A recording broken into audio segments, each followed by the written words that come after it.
Le programme Sen0 a initié un renforcement de capacité destiné à la société civile,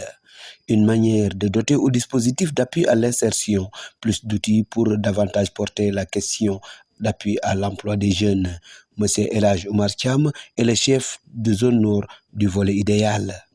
Pour ce qui est de la zone nord, il y a plusieurs activités qui sont prévues dans le cadre de notre intervention. Et parmi ces activités figure également le renforcement de capacité des organisations de la société civile.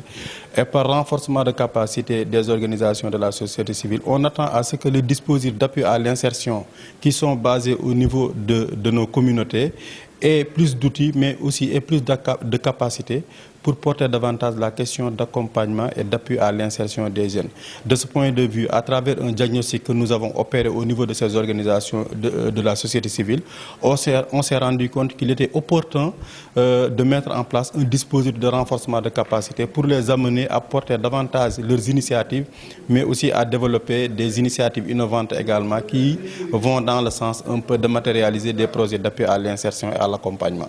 Une formation qui également tient compte de l'approche genre afin de permettre aux femmes de saisir leurs chances et participer à la capitalisation de la nouvelle connaissance.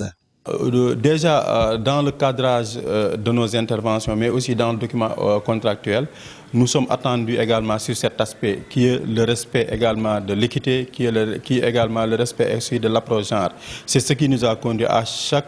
étape de nos actions, d'essayer un peu qu'il y ait une équité entre la jeune femme et la jeune homme. Donc de ce point de vue, à travers les formations que nous organisons, on essaie que ce mix-là soit au rendez-vous pour un peu répondre aux obligations contractuelles, mais aussi répondre aux défis de nos territoires. Cette première phase expérimentale qui a permis de toucher 350 OSC sera une rampe pour la démultiplication de ces formations au niveau des collectivités locales. C'est une première phase expérimentale qui nous permet de toucher globalement au niveau de la zone 35 OSC. Maintenant, une fois la formation terminée, à charge pour ces 35 OSC-là qui bénéficient de ce renforcement de capacité, de démultiplier un peu les renforcements sur lesquels ils ont été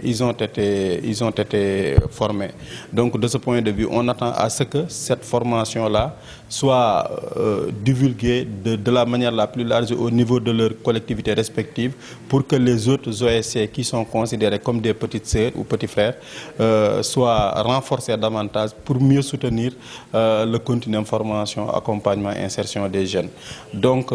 in fine, nous attendons à ce que les ESC qui sont en train de bénéficier de ces renforcements de capacité soient en termes de structuration et en termes de gouvernance beaucoup plus dynamiques, mais également en termes de portage de projets d'appui à l'insertion, soient efficaces mais aussi efficientes pour un peu donner un cachet relevé à la dimension formation, accompagnement et insertion.